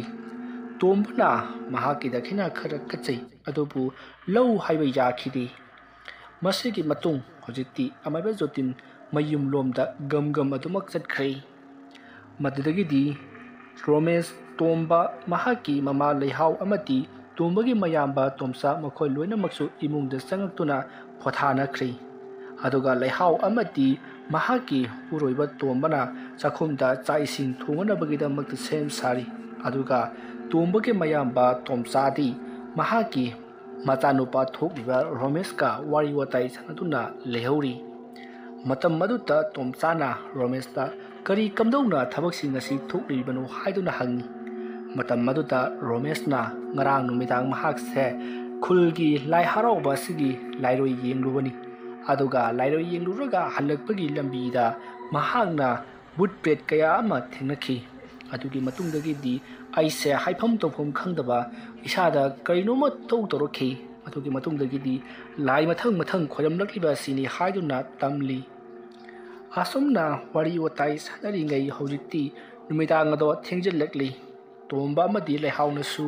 ꯆꯥꯛ ꯏꯁꯤꯡ ꯂꯣꯏꯔꯦ ꯍꯥꯏꯗꯨꯅ ꯔꯣꯃꯦꯁ ꯑꯃꯗꯤ ꯇꯣꯝꯕꯒꯤ ꯃꯌꯥꯝꯕ ꯇꯣꯝꯆꯥꯕꯨ ꯀꯧꯔꯛꯂꯤ꯫ ꯃꯇꯝ ꯑꯗꯨꯗ ꯇꯣꯝꯆꯥ ꯑꯃꯗꯤ ꯔꯣꯃꯦꯁꯁꯨ ꯆꯥꯛꯈꯨꯝꯂꯣꯝꯗ ꯂꯥꯛꯇꯨꯅ ꯆꯥꯛ ꯑꯗꯣ ꯆꯥꯔꯔꯤ꯫ ꯅꯨꯃꯤꯠꯇꯣ ꯇꯣꯝꯆꯥꯁꯨ ꯂꯥꯛꯄꯅꯤꯅ ꯉꯥ ꯊꯣꯡꯁꯤ ꯍꯥꯏꯗꯨꯅ ꯉꯥ ꯊꯣꯡꯕ ꯑꯗꯣ ꯆꯥꯔꯤ꯫ ꯃꯇꯝ ꯑꯗꯨꯗ ꯔꯣꯃꯦꯁꯅ ꯉꯥ ꯊꯣꯡꯕ ꯑꯗꯣ ꯆꯥꯛꯈꯨꯝ ꯑꯃꯅꯤ ꯆꯥꯔꯨꯕꯗ ꯃꯁꯥꯗꯣ ꯀꯔꯤꯅꯣꯃ ꯏꯊꯧ ꯇꯧꯔꯛꯏ, ꯏꯍꯩ ꯍꯩꯅꯗꯦ꯫ ꯃꯃꯤꯠ ꯑꯗꯨꯅ ꯃꯄꯥꯕꯨꯡ ꯑꯃꯗꯤ ꯃꯃꯥꯗ ꯈꯥꯅ ꯌꯦꯡꯉꯤ꯫ ꯑꯗꯨꯝꯅ ꯇꯧꯔꯛꯄ ꯑꯗꯨꯗ ꯇꯣꯝꯕꯅ ꯍꯩ, ꯀꯔꯤ ꯇꯧꯔꯨꯕꯒꯦꯅꯦ ꯅꯪꯕꯣ? ꯅꯠꯇꯦ, ꯆꯥꯛ ꯏꯟꯖꯥꯡꯁꯤꯕꯨ ꯆꯥꯕ ꯌꯥꯗ꯭ꯔꯕ꯭ꯔꯣ? ꯑꯗꯨꯝꯅ ꯍꯪꯂꯛꯄꯗꯨꯗ ꯔꯣꯃꯦꯁꯅ ꯀꯔꯤꯒꯤ ꯏꯟꯖꯥꯡꯁꯤꯗ ꯃꯆꯨ ꯍꯥꯞꯂꯨꯔꯤꯕꯅꯣ ꯍꯥꯏꯗꯨꯅ ꯌꯥꯝꯅ ꯀꯟꯅ ꯁꯥꯎꯔꯛꯈꯤ꯫ ꯑꯗꯨꯒ ꯀꯔꯤꯒꯤ ꯆꯅꯝ ꯍꯥꯞꯂꯤꯕꯅꯣ, ꯀꯔꯤꯒꯤ ꯇꯤꯜꯍꯧ ꯍꯥꯞꯂꯤꯕꯅꯣ ꯍꯥꯏꯗꯨꯅ ꯌꯥꯝꯅ ꯊꯤꯅꯁꯨ ꯆꯩꯔꯛꯈꯤ꯫ ꯑꯗꯨꯝꯅ ꯇꯧꯔꯛꯂꯤꯕꯃꯑꯣꯡ ꯑꯗꯨꯗ ꯂꯩꯍꯥꯎꯅ ꯍꯥꯏ, ꯉꯥ ꯊꯣꯡꯂꯕꯗꯤ ꯇꯤꯜꯍꯧ ꯆꯅꯝ ꯃꯆꯨ ꯍꯥꯞꯅꯕꯅꯤ ꯅꯪꯕꯣ, ꯀꯩꯗꯧꯔꯒꯦꯅꯦ ꯅꯪꯕꯣ ꯍꯥꯏꯗꯨꯅ ꯃꯁꯥ ꯄꯥꯏꯔꯨꯔꯦ꯫ ꯑꯗꯨꯝꯅ ꯇꯧꯔꯛꯄ ꯑꯗꯨꯗ ꯅꯁꯥ ꯁꯦꯡꯗꯕ chamang phimang chetpa nakhoi na aingon da sokpa yabra haduna mahakna sariba chak pukham mato laktuna langthorakpada mamai da pankhi masidagi ti tomba mati tomsa su hagolaktuna Romesh pu phajinki adugadi Romesh to mathong muram khangdana machinda panglon da lonba haurakli mahakna ngangliba sakliba singado maru somatang lobum khangdi torokliba mawong adu ta tombana is laishin lorbu ningbani lodidana siri kamdawni ai haujimak chalaga amabe jotin du kawda yadre hairam laga mahak amaiba jotin gi manakta chakri chaksun thi nungaina sanadri asidagi di lehauna sakado paraprak loisallaga sakom mado loisan khri aduga tomsana Romesh pu makhwangda kanna konsillaga mahake kada pusinduna mahaku phajinduna thamlibani matawa sumna haujikti jotin do tumbana puraga lakli jotinna karinune haribasibo ngasai lai loi khrabani kadai da chithana thahori banone asumna ngarang ngangduna lakna haujikti tumbagi mayum jawrabata Romesh na koilau lauriba mati lai laibak chenogum hamit uisallaga lau khonglibado tari aduga yumthangnabada leiba mi khrasu changaktona Romesh pu phaba aduda yaurari masigi matung amaiba jotin changsillaga Romesh ki mihun paidun jinglakpadati mahaka hauji changliba lai asidi ngasai mahana khoirambada yaukhidaba lai atupa amani yum lai ama oiriba yum masigi yana khada lotun leiramba lai amani haibase khanglakhi matam maduta jotinna tombada hai tomba nakhoi gi yum gi yana khada lotlaga leiramba lai ama mahakna dasa pangringai asida changsinduna lai ase saphonglaklibani aduna ne lai asi su laitaina taba yararoi aduga hayeng no ngan khrabadi nasa nupa gi anaba sisu henjilakani aduna haujik yamathuna lai khoiram hagudabani adum hairakpada tomana hoyoja tawdraba yadrabani adu kari polam cheram changadabano adumna hanglakpa aduta amayu aduna yerum ahum changani aduga maitan adugi matungda nakhoida thang suri masu changani aduga laibakna saba sapu masu changani adumna hairakpa aduta tombana punamak ado chin langnabagidamagta yamna kanna honari aduga madu mateng pangnabagidamagta yumthangnabda leiba makhoi khrasu mateng pangshillari aduga yirumdo ama hekta yabra haiduna su hangi amaba jotina kaisu kaide yirum ama hekta yai yirum ahum su lo haibetaki haujikti makhoi mayam changduna yirumbu thibuwo adigi poram cheram mate yatei bu thibuwo tawduna yam thuna sin langli matamdo namairangi pung 10 muk tarabani asumna polam cheram punamak sin langlabagi tungta Romesh to hanadagi asum sathi henjelaklei jotinna kari kamdongna haurakkhibano haiduna hangi matam matta tomsana aikhoi punamak chak chaminaribani maga igasi wari gotai sanaduna kari su tawduna leramani adugadi chak charingai manung aduda mamaga mapaga mamitse khana jingdamlaga kari gi cha injang thong matamda telok janam hablibano kari gi machu hablibano haiduna hekta saurli adagidi mathang toropaduna hojik kang khong chairakpadagi suron palon lonba sathi henjilakliba fare hojik te isu roina makhangni adadi lai ase khoirmana ba tausi angangdo se yumya yasida angoba phi ama tharaga long hi phalu mayamna namsillaga phagadabani karigumba nanthokhiba thokrabadi amukke hena khudong thigadoribani phanabada amu awaba oigadoribani adumna hairapaduda lehauna angoba phi ama thari angoba phi etuki mathakta Romesh pu mayam sangduna pharaga puraklaga namsinduna longkrak long hi phallaga thami amaiba adusu parap sangsillaga Romesh ki mathabak aduta yirum ahum mado makhunna pharaga thami aduga mahagna murum lewa khre solakpada Romesh ti khang lakpa ngamdo makai amaiba ta machin thiduna sairi aduga nanga tawja saribato kari sukana roi haduna law khongli adubu amaba jotindi kari mata nachungdana Romesh na law khongli bado mana da hataba makai mahana tawdori ba thabak aduda adumak tawduna leiri asumna mahagna yirum mado Romesh ki thabaka thamlaga lairon khara solabagi tungta mahagna muk tama lokthorakli aduga ꯃꯃꯥꯡꯗ ꯂꯩꯔꯤꯕ ꯄꯨꯈꯝ ꯑꯗꯨꯒꯤ ꯃꯊꯛꯇ ꯍꯥꯞꯂꯤꯕ ꯂꯥ ꯑꯗꯨꯒꯤ ꯃꯊꯛꯇ ꯌꯦꯔꯨꯝ ꯑꯍꯨꯝ ꯑꯗꯨ ꯊꯝꯃꯤ꯫ ꯑꯗꯨꯝꯅ ꯊꯝꯂꯕ ꯃꯇꯨꯡꯗ ꯃꯍꯥꯛꯅ ꯊꯥꯡ ꯁꯣꯔꯤ ꯑꯃꯕꯨ ꯂꯧꯈꯠꯂꯛꯂꯤ ꯑꯗꯨꯒ ꯊꯥꯡ ꯁꯣꯔꯤ ꯑꯗꯣ ꯔꯣꯃꯦꯁꯀꯤ ꯃꯆꯤꯟꯕꯥꯟꯗꯒꯤꯅ ꯃꯔꯥꯏꯕꯛ ꯐꯥꯎꯕꯗ ꯃꯍꯥꯛꯅ ꯇꯞꯅ ꯊꯝꯃꯤ ꯑꯗꯨꯒ ꯃꯨꯔꯨꯝ ꯃꯨꯔꯨꯝ ꯂꯩꯋꯥ ꯈꯔ ꯁꯣꯜꯂꯤ꯫ ꯔꯣꯃꯦꯁꯀꯤ ꯈꯗꯥꯡ ꯇꯥꯔꯛꯄ ꯑꯗꯨꯋꯥꯏꯗꯅ ꯊꯥꯡ ꯁꯣꯔꯤ ꯑꯗꯨꯒꯤ ꯃꯈꯣꯛ ꯋꯥꯏꯗ ꯂꯩꯈ꯭ꯔꯦ꯫ ꯊꯥꯡ ꯁꯣꯔꯤ ꯑꯗꯨꯒꯤ ꯃꯈꯣꯛ ꯑꯗꯨꯅ ꯑꯃꯥꯏꯕ ꯖꯣꯇꯤꯟꯅ ꯄꯥꯏꯔꯤ ꯑꯗꯨꯒ ꯊꯥꯡꯒꯤ ꯑꯣꯏꯕ ꯁꯔꯨꯛ ꯃꯈꯩꯅ ꯆꯤꯟꯕꯥꯟ ꯅꯥꯇꯣꯟ ꯂꯥꯏꯕꯛ ꯐꯥꯎꯕ ꯊꯝꯂꯤꯕꯅꯤ ꯑꯗꯨꯒ ꯃꯨꯔꯨꯝ ꯃꯨꯔꯨꯝ ꯂꯩꯋꯥ ꯈꯔ ꯖꯣꯇꯤꯟꯅ ꯁꯣꯜꯂꯛꯄ ꯑꯗꯨꯗ ꯔꯣꯃꯦꯁ ꯊꯥꯡ ꯑꯗꯨꯗ ꯃꯤꯠ ꯑꯗꯣ ꯉꯨꯔꯣ ꯉꯨꯔꯣ ꯑꯣꯟꯈꯠꯇꯨꯅ ꯌꯦꯡꯉꯤ ꯑꯗꯨꯒ ꯌꯥꯝꯅ ꯀꯟꯅꯁꯨ ꯂꯥꯎꯔꯤ꯫ ꯑꯗꯨꯝꯅ ꯇꯧꯔꯛꯄ ꯑꯗꯨꯗ ꯖꯣꯇꯤꯟꯅ ꯈꯪꯂꯕ꯭ꯔꯥ? ꯑꯃꯥꯏꯕ ꯖꯣꯇꯤꯟꯅꯒꯤ ꯏꯊꯤꯛ ꯏꯊꯧꯅꯥ ꯈꯪꯗꯕ ꯁꯥꯔꯗꯅ ꯑꯁꯨꯝꯅ ꯃꯍꯥꯛꯅ ꯍꯥꯏꯔꯝꯂꯒ ꯊꯥꯡ ꯑꯗꯣ ꯂꯧꯈꯠꯈ꯭ꯔꯦ ꯑꯗꯨꯒ ꯌꯦꯔꯨꯝ ꯑꯗꯨꯕꯨ ꯊꯨꯒꯥꯏꯅꯕꯒꯤꯗꯃꯛ ꯊꯥꯡ ꯑꯗꯨꯅ ꯌꯥꯟꯊꯠꯅꯕꯒꯤꯗꯃꯛ ꯇꯧꯔꯛꯂꯤ꯫ ꯑꯗꯨꯝꯅ ꯇꯧꯔꯛꯄꯗꯨꯗ ꯔꯣꯃꯦꯁꯅ ꯃꯗꯣ ꯇꯧꯒꯅꯨ ꯍꯥꯏꯗꯨꯅ ꯌꯥꯝꯅ ꯀꯟꯅ ꯂꯥꯎꯔꯤ ꯑꯗꯨꯕꯨ ꯑꯃꯥꯏꯕ ꯖꯣꯇꯤꯟꯅ ꯌꯦꯔꯨꯝ ꯑꯍꯨꯝ ꯑꯗꯨꯕꯨ ꯊꯥꯡ ꯑꯗꯨꯅ ꯆꯣꯞ ꯆꯣꯞ ꯌꯥꯟꯈꯥꯏꯗꯨꯅ ꯂꯣꯏꯅꯃꯛ ꯊꯨꯒꯥꯏꯈ꯭ꯔꯦ꯫ ꯌꯦꯔꯨꯝ ꯑꯃꯗꯅ ꯃꯨꯁꯤꯟ ꯃꯨꯕ ꯏ ꯉꯥꯛꯇꯃꯛ ꯌꯥꯎꯔꯝꯃꯤ ꯑꯗꯨꯒ ꯌꯦꯔꯨꯝ ꯑꯃꯗꯅ ꯏꯃꯨꯛ ꯉꯥꯡꯕ ꯃꯆꯨ ꯃꯌꯥꯝ ꯑꯃ ꯌꯥꯎꯔꯝꯃꯤ ꯑꯗꯨꯒ ꯌꯦꯔꯨꯝ ꯑꯃꯗꯅ ꯏꯍꯥꯡ ꯍꯥꯡꯕ ꯀꯔꯤꯃꯠꯇ ꯌꯥꯎꯗꯕ ꯑꯃ ꯑꯣꯏꯗꯨꯅ ꯂꯩꯔꯝꯈꯤ꯫ ꯃꯁꯤꯗꯒꯤꯗꯤ ꯑꯃꯥꯏꯕ ꯖꯣꯇꯤꯟꯅ ꯃꯗꯨ ꯄꯨꯝꯅꯃꯛ ꯆꯣꯞ ꯆꯣꯞ ꯌꯥꯟꯈꯥꯏꯗꯨꯅ ꯂꯥ ꯑꯗꯨꯗ ꯌꯣꯝꯁꯤꯟꯈ꯭ꯔꯦ ꯑꯗꯨꯒ ꯇꯣꯝꯕꯗ ꯁꯦ ꯃꯁꯤꯒꯤ ꯃꯌꯣꯝ ꯑꯁꯤ ꯊꯣꯡꯒꯥꯜꯒꯤ ꯋꯥꯡꯃꯗ ꯂꯪꯊꯣꯛꯈꯣ ꯑꯗꯨꯒ ꯅꯍꯥꯛ ꯍꯟꯅ ꯌꯦꯡꯉꯝꯗꯅ ꯂꯥꯛꯀꯗꯕꯅꯤ꯫ ꯑꯁꯨꯝꯅ ꯍꯥꯏꯔꯒ ꯄꯤꯈ꯭ꯔꯦ꯫ ꯇꯣꯝꯕꯁꯨ ꯍꯣꯏ ꯍꯥꯏꯗꯨꯅ ꯃꯌꯣꯝ ꯑꯗꯣ ꯄꯥꯏꯈꯠꯂꯗꯨꯅ ꯄꯔꯞ ꯊꯣꯡꯒꯥꯜ ꯌꯧꯅꯕ ꯂꯥꯛꯏ ꯑꯗꯨꯒ ꯊꯣꯡꯒꯥꯜꯒꯤ ꯋꯥꯡꯃꯗ ꯃꯌꯣꯝ ꯑꯗꯣ ꯂꯪꯊꯣꯛꯂꯝꯂꯒ ꯌꯨꯝ ꯌꯧꯅꯕ ꯄꯔꯞ ꯂꯥꯛꯂꯤ꯫ ꯇꯥꯟꯖꯥ ꯑꯗꯨꯗ ꯇꯨꯡꯂꯣꯝꯗꯒꯤ ꯔꯣꯃꯦꯁꯀꯤ ꯈꯣꯟꯖꯦꯜꯗ ꯄꯥꯕꯨꯡ ꯑꯩ ꯀꯩꯅꯣꯝꯃ ꯇꯧꯔꯦ ꯍꯥꯏꯗꯨꯅ ꯂꯥꯎꯔꯛꯏ꯫ ꯃꯇꯝ ꯑꯗꯨꯗ ꯇꯣꯝꯕꯅ ꯑꯩꯒꯤ ꯏꯆꯥꯅꯨꯄꯥꯒꯤ ꯈꯣꯟꯖꯦꯜꯅꯤ ꯍꯥꯏꯗꯨꯅ ꯂꯩꯊꯣꯛꯇꯨꯅ ꯌꯦꯡꯒꯦ ꯈꯜꯂꯤ ꯑꯗꯨꯕꯨ ꯃꯍꯥꯛ ꯇꯥꯔꯤꯕ ꯈꯣꯟꯖꯦꯜ ꯑꯗꯣ ꯃꯍꯥꯛꯀꯤ ꯃꯆꯥꯅꯨꯄꯥꯒꯤ ꯈꯣꯟꯖꯦꯜ ꯑꯣꯏꯖꯕꯒꯤ ꯋꯥꯅꯤ ꯃꯆꯥꯅꯨꯄꯥ ꯅꯠꯇꯦ ꯀꯧꯔꯛꯂꯤꯕꯗꯣ ꯍꯥꯏꯕꯗꯣ ꯅꯤꯡꯁꯤꯡꯂꯛꯄꯗꯒꯤ ꯃꯍꯥꯛ ꯌꯦꯡꯊꯣꯛꯀꯦ ꯇꯧꯔꯝꯕꯗꯣ ꯌꯦꯡꯊꯣꯛꯇꯕꯤꯗ ꯃꯌꯨꯝ ꯌꯧꯅꯕ ꯄꯔꯞ ꯂꯥꯛꯈꯤ꯫ ꯃꯁꯤꯒꯤ ꯃꯇꯨꯡ ꯍꯧꯖꯤꯛꯇꯤ ꯇꯣꯝꯕꯅ ꯊꯕꯛ ꯄꯨꯝꯅꯃꯛ ꯂꯣꯏꯁꯤꯜꯂꯛꯂꯕꯅꯤꯅ ꯂꯥꯏ ꯈꯣꯏꯔꯝꯕ ꯑꯁꯤꯁꯨ ꯂꯣꯏꯁꯤꯜꯂꯒꯦ ꯍꯥꯏꯔꯝꯂꯒ ꯊꯥꯡ ꯁꯣꯔꯤ ꯑꯗꯣ ꯔꯣꯃꯦꯁꯀꯤ ꯃꯊꯕꯥꯛ ꯑꯗꯨꯗ ꯌꯨꯡꯈꯠꯇꯨꯅ ꯊꯝꯃꯤ ꯑꯗꯨꯒ ꯂꯩꯋꯥ ꯈꯔ ꯁꯣꯜꯂꯛꯂꯤ꯫ ꯃꯇꯝ ꯑꯗꯨꯗ ꯔꯣꯃꯦꯁꯇꯣ ꯌꯥꯝꯅ ꯀꯟꯅ ꯂꯥꯎꯔꯒ ꯃꯍꯥꯛ ꯇꯨꯃꯤꯟꯅ ꯂꯩꯈ꯭ꯔꯦ꯫ ꯃꯁꯤꯗꯒꯤꯗꯤ ꯖꯣꯇꯤꯟꯅ ꯍꯧꯖꯤꯛꯇꯤ ꯄꯨꯝꯅꯃꯛ ꯐꯔꯒꯅꯤ ꯑꯁꯨꯝꯅ ꯍꯥꯏꯔꯝꯂꯒ ꯊꯥꯡ ꯁꯣꯔꯤ ꯑꯗꯣ ꯂꯩꯃꯥꯏꯗ ꯌꯨꯡꯁꯤꯟꯗꯨꯅ ꯊꯝꯃꯤ ꯑꯗꯨꯒ ꯂꯩꯋꯥ ꯈꯔ ꯁꯣꯜꯂꯒ ꯊꯥꯡ ꯁꯣꯔꯤ ꯑꯗꯣ ꯁꯠꯂꯒ ꯃꯍꯥꯛꯅ ꯂꯥ ꯑꯃꯒꯤ ꯃꯊꯛꯇ ꯊꯝꯂꯒ ꯍꯧꯖꯤꯛꯇꯤ ꯃꯍꯥꯛꯅ ꯈꯨꯔꯨ ꯀꯨꯜꯂꯒ ꯃꯀꯣꯛ ꯂꯩꯕꯥꯛ ꯇꯥꯅ ꯈꯣꯏꯔꯝꯈ꯭ꯔꯦ꯫ ꯑꯁꯨꯝꯅ ꯂꯥꯏ ꯈꯣꯏꯔꯝꯕꯗꯣ ꯄꯨꯡꯂꯣꯏ ꯂꯣꯏꯁꯤꯜꯂꯛꯂꯕꯗ ꯔꯣꯃꯦꯁꯇꯤ ꯃꯁꯥꯗꯣ ꯐꯗ꯭ꯔꯥꯛ ꯇꯥꯔꯤ꯫ ꯀꯅꯥꯒꯨꯝꯕ ꯃꯤꯑꯣꯏ ꯑꯃꯒ ꯂꯣꯏꯅꯅ ꯊꯕꯛ ꯀꯟꯅ ꯁꯨꯔꯨꯕꯒꯨꯝ ꯍꯧꯖꯤꯛꯇꯤ ꯃꯁꯥꯗꯣ ꯂꯦꯡꯉꯝ ꯁꯥꯉꯝꯗ꯭ꯔꯤ꯫ ꯃꯇꯝ ꯑꯗꯨꯗ ꯑꯃꯥꯏꯕ ꯖꯣꯇꯤꯟꯅ ꯅꯪꯕꯨ ꯒ꯭ꯌꯥꯟ ꯇꯥꯔꯕꯔꯣ ꯍꯥꯏꯗꯨꯅ ꯍꯪꯉꯛꯄꯗ ꯔꯣꯃꯦꯁꯅ ꯍꯣꯏ ꯍꯥꯏꯗꯨꯅ ꯈꯨꯝꯃꯤ꯫ ꯃꯇꯧ ꯑꯁꯨꯝꯅ ꯖꯣꯇꯤꯟ ꯂꯥꯏ ꯈꯣꯏꯔꯝꯕ ꯄꯨꯡꯂꯣꯏ ꯂꯣꯏꯔꯕꯗ ꯃꯌꯨꯝꯂꯣꯝꯗ ꯍꯟꯈ꯭ꯔꯦ꯫ ꯃꯇꯝ ꯑꯗꯨꯗ ꯇꯣꯝꯕꯅ ꯍꯟꯗꯛꯃꯨꯛꯇꯤ ꯄꯩꯁꯥ ꯄꯨꯈꯤꯗꯕ ꯌꯥꯔꯣꯏ ꯍꯥꯏꯗꯨꯅ ꯑꯃꯥꯏꯕ ꯖꯣꯇꯤꯟꯗ ꯃꯍꯥꯛꯅ ꯉꯝꯖꯕ ꯇꯌꯦꯠ ꯁꯦꯟꯖꯥꯈꯔ ꯗꯈꯤꯅꯥ ꯀꯠꯂꯤ꯫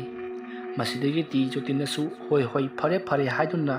ꯂꯧꯁꯤꯜꯂꯒ ꯑꯗꯨꯃꯛ ꯃꯍꯥꯛꯁꯨ ꯍꯟꯈ꯭ꯔꯦ ꯑꯗꯨꯒ ꯔꯣꯃꯦꯁꯄꯨꯁꯨ ꯐꯃꯨꯡꯗ ꯅꯤꯡꯊꯤꯅ ꯍꯤꯞꯍꯟꯈ꯭ꯔꯦ꯫ ꯊꯧꯗꯣꯛ ꯑꯁꯤꯒꯤ ꯃꯇꯨꯡꯗꯒꯤꯗꯤ ꯃꯌꯥꯝꯁꯨ ꯃꯍꯩ ꯂꯣꯏꯅꯃꯛ ꯆꯠꯅꯈ꯭ꯔꯦ꯫ ꯃꯊꯪꯒꯤ ꯑꯌꯨꯛꯅꯤ꯫ ꯇꯣꯝꯕ ꯉꯟꯇꯥ ꯍꯧꯒꯠꯂꯤ ꯂꯩꯍꯥꯎꯁꯨ ꯍꯧꯒꯠꯂꯤ ꯑꯗꯨꯒ ꯇꯣꯝꯕꯒꯤ ꯃꯌꯥꯝꯕ ꯇꯣꯝꯆꯥꯁꯨ ꯍꯧꯒꯠꯇꯨꯅ ꯃꯍꯥꯛꯁꯨ ꯃꯌꯨꯝꯂꯣꯝꯗ ꯍꯟꯅꯅꯕꯒꯤꯗꯃꯛ ꯇꯧꯔꯛꯂꯤ꯫ ꯔꯣꯃꯦꯁꯇꯣ ꯃꯄꯥꯕꯣꯛꯅ ꯆꯪꯁꯤꯜꯂꯛꯇꯨꯅ ꯀꯧꯗꯨꯅ ꯅꯪꯕꯨ ꯈꯔ ꯐꯔꯕ꯭ꯔꯥ ꯍꯪꯂꯤ꯫ ꯃꯇꯝ ꯑꯗꯨ ꯔꯣꯃꯦꯁꯁꯨ ꯍꯣꯏ ꯍꯥꯏꯗꯨꯅ ꯈꯨꯝꯂꯤ꯫ ꯑꯁꯨꯝꯅ ꯇꯧꯗꯨꯅ ꯍꯧꯖꯤꯛꯇꯤ ꯃꯇꯝꯗꯣ ꯑꯁꯨꯝ ꯍꯧꯈꯤꯕꯅ ꯅꯨꯃꯤꯠ ꯅꯤꯅꯤ ꯍꯨꯝꯅꯤ ꯍꯧꯖꯤꯟꯈ꯭ꯔꯦ꯫ ꯔꯣꯃꯦꯁ ꯀꯩꯁꯨ ꯊꯣꯏꯗꯣꯛꯄ ꯇꯧꯗ꯭ꯔꯤ ꯃꯁꯥ ꯀꯟꯈꯠꯇꯨꯅ ꯍꯧꯖꯤꯛꯇꯤ ꯃꯌꯥꯝ ꯈ꯭ꯋꯥꯏꯒ ꯄꯨꯜꯂꯤ꯫ ꯔꯣꯃꯦꯁꯀꯤ ꯃꯃꯥꯟꯅꯕ ꯃꯤꯈꯨ ꯑꯃꯗꯤ ꯕꯣꯕꯣꯏꯁꯨ ꯔꯣꯃꯦꯁꯀꯤ ꯃꯌꯨꯝꯗ ꯂꯥꯛꯇꯨꯅ ꯀꯔꯤ ꯀꯝꯗꯧꯅ ꯊꯣꯛꯈ꯭ꯔꯤꯕꯅꯣ ꯍꯥꯏꯗꯨꯅ ꯋꯥꯔꯤ ꯀꯌꯥ ꯂꯤꯅꯗꯨꯅ ꯃꯈꯣꯏ ꯃꯍꯧꯁꯥꯒꯤ ꯄꯨꯟꯁꯤꯗ ꯍꯟꯖꯤꯟꯈꯤ꯫ ꯇꯧꯕꯇꯕꯨ ꯔꯣꯃꯦꯁꯇꯤ ꯈꯨꯜꯒꯤ ꯂꯥꯏ ꯍꯔꯥꯎꯔꯛꯄ ꯈꯨꯗꯤꯡꯗ ꯃꯍꯥꯛꯇꯤ ꯌꯦꯡꯕ ꯆꯠꯈꯤꯗ꯭ꯔꯦ꯫ ꯂꯥꯏ ꯍꯔꯥꯎꯕꯇ ꯅꯠꯇꯅ ꯑꯃꯝ ꯑꯊꯦꯡꯗ ꯆꯠꯄꯒꯤ ꯊꯕꯛꯁꯤ ꯃꯍꯥꯛ ꯀꯩꯗꯧꯅꯨꯡꯗ ꯆꯠꯈꯤꯗ꯭ꯔꯦ꯫ ꯊꯧꯗꯣꯛ ꯑꯗꯨꯗꯒꯤ ꯃꯍꯥꯛ ꯃꯁꯥꯗ ꯀꯤꯊꯤ ꯀꯤꯔꯨꯝ ꯇꯧꯗꯨꯅꯇ ꯂꯩꯈꯤ꯫ ꯋꯥꯔꯤ ꯑꯁꯤ ꯃꯇꯥꯡ ꯑꯁꯤꯗ ꯂꯣꯏꯁꯤꯟꯖꯔꯤ ꯋꯥꯔꯤ ꯑꯁꯤ ꯄꯥꯊꯣꯛꯆꯕ ꯃꯇꯝꯗ ꯁꯣꯏꯈꯤꯜ ꯂꯥꯟꯈꯤꯕ ꯑꯔꯥꯟ ꯑꯍꯣꯏ ꯌꯥꯎꯔꯕꯁꯨ ꯇꯥꯕꯤꯔꯤꯕ ꯄꯨꯝꯅꯃꯛꯅ ꯄꯨꯛꯆꯦꯜ ꯆꯥꯎꯅ ꯉꯥꯛꯄꯤꯒꯅꯤ ꯃꯌꯥꯝꯕꯨ ꯑꯔꯣꯏꯕꯗ ꯑꯃꯨꯛꯀ ꯍꯟꯅ ꯈꯨꯔꯨꯝꯖꯔꯤ